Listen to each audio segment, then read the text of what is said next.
Hello. Sorry, so to begin, what was it about the script that initially attracted you to the role? Lorna, really. I mean, Lorna's the thing that attracted me to the whole piece, really.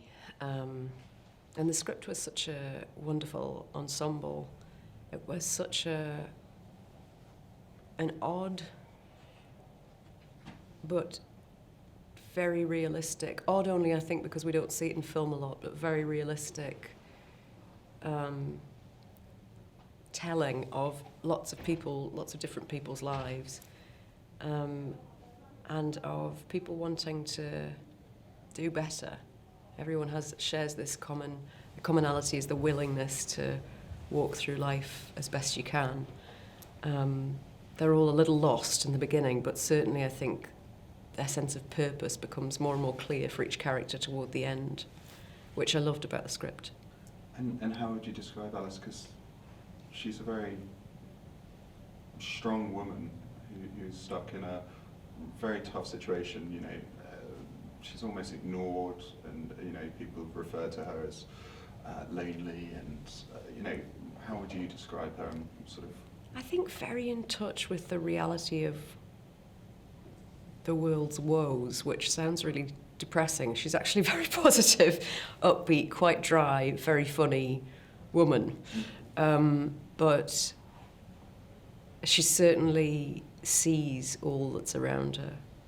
And there's a selflessness that comes from that awareness that she has of what's going on in the world, and a want to help. And there's a real sort of purity to her, you know. I mean, people haplessly, with the best of intentions, often offer her a mercy fuck. Like, you know, or something that's really sweepingly inappropriate and makes her really feel sad and unseen and invisible.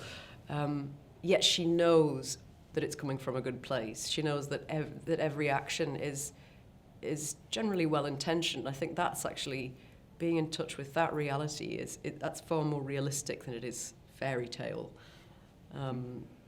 I think if you choose to see the world in a really negative way, I know for myself, if I wake up that way and I choose to see it that way, I'll have the worst day, week, month. It can go on for as long as I want to until I change my perspective and start, you know, feeling gratitude and compassion and all the things that make your day better, and knowing that everyone's really doing the best they can.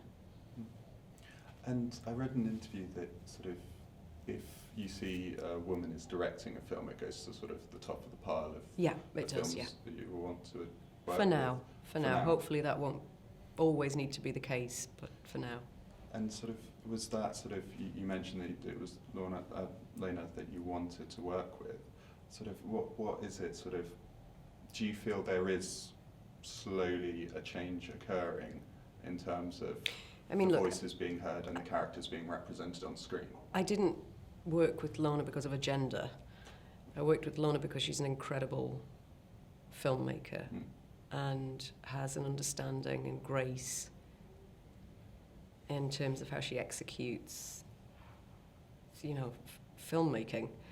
So the reason that I put female artists at the top of the pile is because there's a huge disparity. And until that's addressed, rather than ignore it, I do feel that's something that I can do in some way to redress that balance.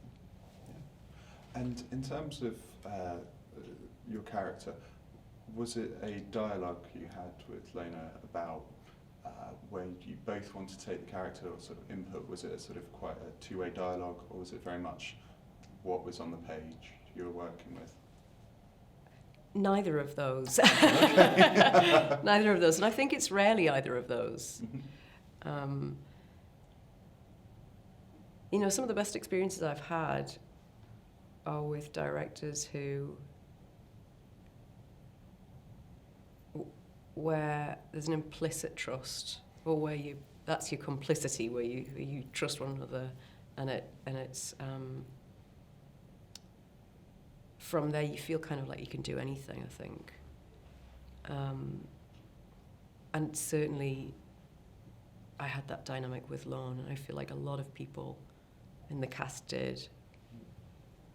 And she gives you a huge amount of space, but she also is very clear at explaining what she needs in terms of the piece as a whole, you know, from that moment that you're dealing with. And that's one of Lorna's great strengths, is that has such a clarity of vision, and she also is so present and compassionate and kind, and can take, you know, lives life moment to moment. So she has those two both of those qualities, which is really rare, I think, in a filmmaker, to have a huge vision and to be able to hone in very specifically on whoever's in front of her, whether it's, you know, one of our child actors who wants to play with a toy, or she just has a huge capacity for kindness. And you mentioned sort of the trust dynamic. Is that something that can be built with a director for you, or is it something that sort of comes from sort of almost like falling in love or something, you know, that it's just two people where there is a compatibility to work together? That's such an interesting question. I think it's almost like you said, kind of like falling in love, in the sense that it just feels so natural. There's certainly an ease, though, sometimes if you've had a rocky experience, I think, as filmmakers, you know, with each other, you can then come together and you sort of build on that foundation of understanding one another. And then there are some relationships where it just falls very gracefully into place. I felt like that with Lorna. I don't know how she felt with me, that Andrea, but certainly there was a great sense of ease for me, and I really felt like I knew who Alice was, and I also had no idea who she was going to be, but I didn't feel a sense of urgency to make a lot of decisions that were not going to be organic or authentic, you know. Before we went into the process, I just felt like, I've started saying process, forgive me, process. I just felt like she trusted me, I trusted her, and we both knew who Alice was, and there were very little words said. It doesn't mean that there wasn't direction given, or, you know, but in terms of actually talking about who she might be, it's hard to even articulate that. Because the nature of my work is that I'm this breathing, living being, you know, so to then sort of describe it or distill what that is kind of complicated. And it sounds sort of that you've really got into the head of this character. Is it, with the characters you play, are you able to let them go after a project, or do they sort of stick with you? Oh, I think they're always with you. I mean, it's almost impossible.